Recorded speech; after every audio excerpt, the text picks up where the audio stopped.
friend, and may I use that term liberally, not only your mentor but my mentor in many ways, Bharat Chakravarti Sahib, Major General Mehta Sahib, who gave a wonderful exposition of confidence, of leadership, of capability. Suren Sanghvi ji, Abhay Sajlani Sahib, Chandra Shekhar ji,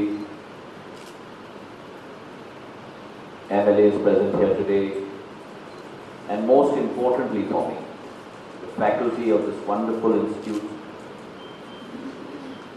and above all, the future of India, the future of this institute, and the future of our state. All my young friends present here. I deem it as my honor to be amongst all of you today.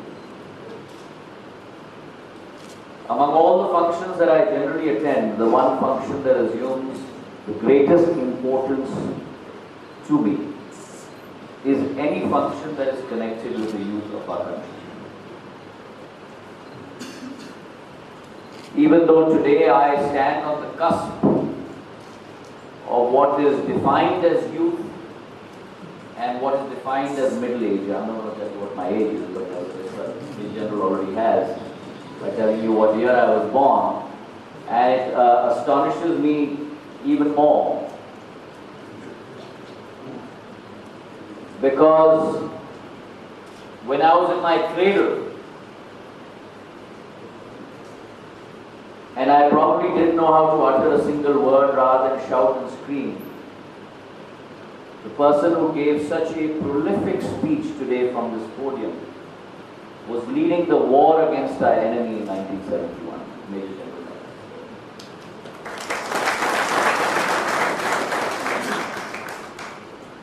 Mehta. And apart from stirring confidence in his platoon or his brigade or whichever area he was commanding,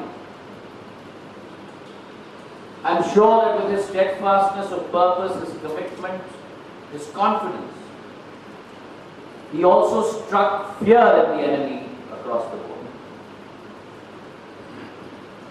Major General today talked about what you represent for the India of tomorrow. But before I talk about what you represent for the India for tomorrow, look at what we have in terms of a role model of the India of today and the India of yesterday in the form of Major General. Because to be able to advance any generation must not only have role models in their own age group, but also must have role models in the seniors that have gone before them. And on this stage, I at least see two role models, one in the form of Dr. Bharat Chakravarti and the other in the form of Major General Mehta seated on this dais. We talked about where India is today. And the India that these two role models have grown up in, have experienced, is vastly different from the India that I have experienced, and is vastly different from the India that you are going to experience in the years to come. Today, India is at the center stage of the world. The world looks at India not only because she has the capability to rise as an economic phoenix, but also she encompasses in her womb, in her capability, the ability to assimilate differences, the ability to be able to strike harmony amongst disunity. जो हमारे संस्कृतों में लिखी गई है, अनेकता में एकता, वासुदेव कुटुंबकम, पूरा विश्व एक परिवार, ये भारत की संस्कृति, भारतीय सभ्यता और भारत के मूल्य और सिद्धांतों का नींव बनता है। So as you go out into the world today, as you don your hats, as you wear your gowns and embark on a new journey, you must remember that as in a human being, your limbs, your body, your physical structure, that is so important to your existence, as important as that physical structure is, it is even more paramount, even more important, that with the purity and the strength of the physical structure must go the purity of your soul, of your values, of your existence. That is your inner core. That is the inner core that you will carry with you throughout your life. That is the inner core that will motivate people. That is the inner core that will lead you from strength to strength. And that you must always protect. Because what is a danger is not the thoughtfulness of your mind.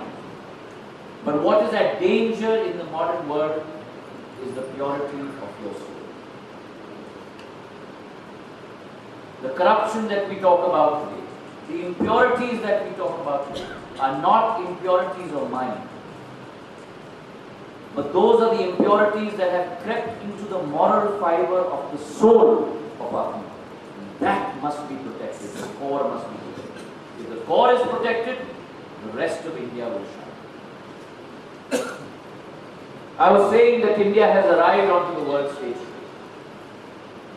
The world is indeed a very, very different place than it was of the India of the 1980s, the India of the 1970s, the 60s, and the 50s. Today the world looks at India.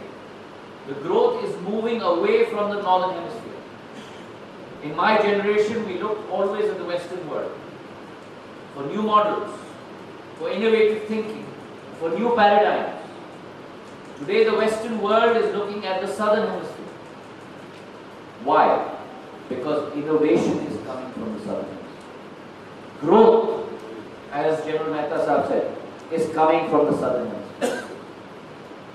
World growth today is being driven from where?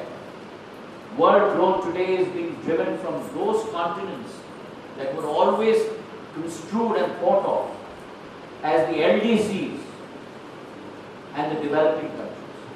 Growth is being driven from the continent of Africa, 500 million people.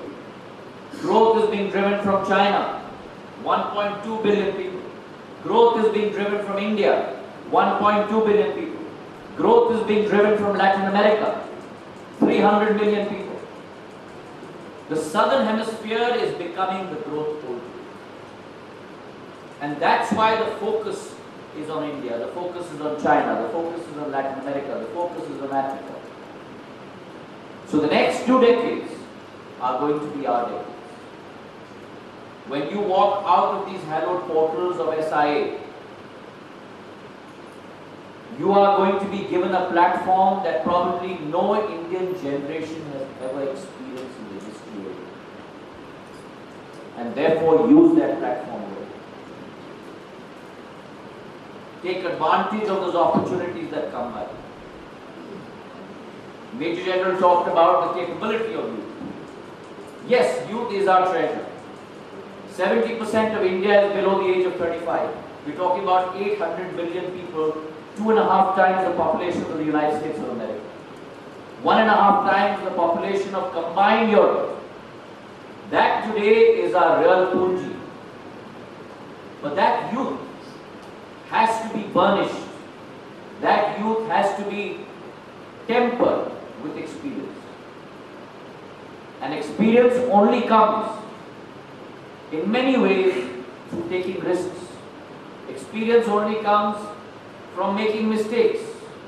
Experience only comes through age. Experience only comes through either grey hair or no hair.